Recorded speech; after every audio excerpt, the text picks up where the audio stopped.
कुश्ती के बाद राजनीति में दांव आजमा सकती हैं विनेश फोगाट। हरियाणा चुनाव में दे सकती हैं बड़े बड़े दिग्गजों को टक्कर, अपने ही बहन से कर सकती हैं दो दो हाथ। राजनीति में विनेश के कदम रखने की अटकलें हुई तेज। खबर है कि कुश्ती से संन्यास लेने के बाद महिला पहलवान विनेश फोगाट चुनावी अखाड़े में दांव आजमा सकती हैं, राजनीति में कदम रख सकती हैं। दरअसल ये कयास ऐसे समय में लगाए जा रहे हैं जब हरियाणा में चुनाव होने वाले हैं और हाल ही में विनेश फोगाट ने हरियाणा के पूर्व मुख्यमंत्री और नेता प्रतिपक्ष भूपिंदर सिंह हुड्डा से उनके दिल्ली स्थित निवास पर मुलाकात की। इस दौरान रोहतक से कांग्रेस सांसद और उनके बेटे दीपेंद्र सिंह हुड्डा और उनकी पत्नी भी वहां मौजूद रही थी। खबर है कि विनेश फोगाट कांग्रेस के टिकट पर हरियाणा विधानसभा चुनाव लड़ेंगी। कयास ये भी इसलिए लगाए जा रहे हैं क्योंकि खबरें आ रही हैं कि वो प्रियंका गांधी से बहुत जल्द मुलाकात कर सकती हैं। हालांकि जो हरियाणा के विपक्ष के नेता भूपिंदर सिंह हुड्डा से पहलवान विनेश फोगाट के कांग्रेस में शामिल होने को लेकर सवाल पूछा गया तो उन्होंने इसे काल्पनिक बताया है। हालांकि उन्होंने यह भी कहा कि एथलीट किसी पार्टी के नहीं बल्कि देश के लिए होते हैं।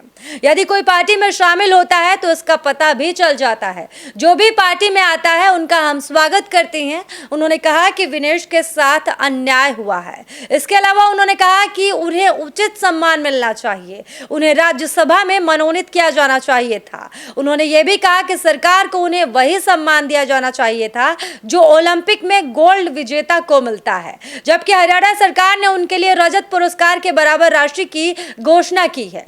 उन्होंने कहा कि जिस तरह से सचिन तेंदुलकर को राज्यसभा के लिए मनोनीत किया गया था, उसी तरह विनेश को भी राज्यसभा के लिए मनोनीत किया जाना चाहिए था। उनके साथ अन्याय हुआ है, न्याय नहीं हुआ है। हम कोशिश करेंगे कि विनेश के साथ न्याय हो। आपको बता दें कि पेरिस ओलंपिक में विनेश फोगाट के 100 ग्राम वजन ज्यादा होने की वजह से उनको अयोग्य ठहरा दिया गया था, उन्हें डिस्क्वालीफाई कर दिया गया था। नियम के मुताबिक उन्हें कोई भी मेडल नहीं मिला। हालांकि उन्होंने खेलों की सबसे बड़ी अदालत में ज्वाइंट सिल्वर मेडल के लिए गुहार लगाई थी, लेकिन अदालत ने उनकी अपील को ठुकरा दी थी क्योंकि ये नियम के विरुद्ध था। इसके बाद भारत की पहलवान विनेश फोगाट पेरिस ओलंपिक से भारत लौटी और वहां पर उनका जमकर स्वागत किया गया, भव्य स्वागत किया गया। हालांकि कांग्रेस के रोहतक सांसद दीपेंद्र हुड्डा और पार्टी के दूसरे नेता भी इस दौरान एयरपोर्ट पर विनेश का स्वागत करने पहुंचे और भव्य रोड शो भी निकाला गया।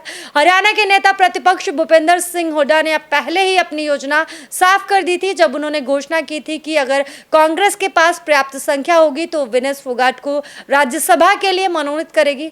हालांकि खबर है कि विनेश फोगाट कुश्ती के मैदान के बाद राजनीति के मैदान में अपनी चचेरी बहन बबीता फोगाट से ही चुनाव लड़ सकती हैं। आपको बता दें कि बबीता फोगाट ने 2019 के चुनाव में बीजेपी के टिकट पर दादरी सीट से चुनाव लड़ा था। इस सीट पर तब निर्दलीय उम्मीदवार सोमवीर ने जननायक जनता पार्टी के सतपाल सांगवान की 14,272 वोटों के अंतर से हरा दिया था।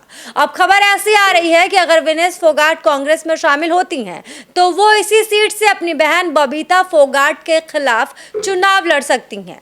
हालांकि आधिकारिक तौर पर दोनों तरफ से फिलहाल कुछ भी नहीं कहा गया है। विनेश फोगाट या विनेश फोगाट के परिवार की तरफ से भी इस खबर पर कोई रिएक्शन नहीं आया है। अभी तक सिर्फ अटकलें लगाई जा रही हैं कि विनेश फोगाट राजनीति में दांव आजमा सकती हैं, राजनीति में एंट्री ले सकती हैं। अब देखते हैं कि विनेश राजनीति में कदम रखती हैं या नहीं, और अगर राजनीति में एंट्री लेती हैं तो क्या धमाल मचाती हैं और किस पार्टी के टिकट से वो हरियाणा में चुनाव लड़ती हैं। वैसे आपको क्या लगता है? कमेंट सेक्शन में अपनी राय जरूर बताएं।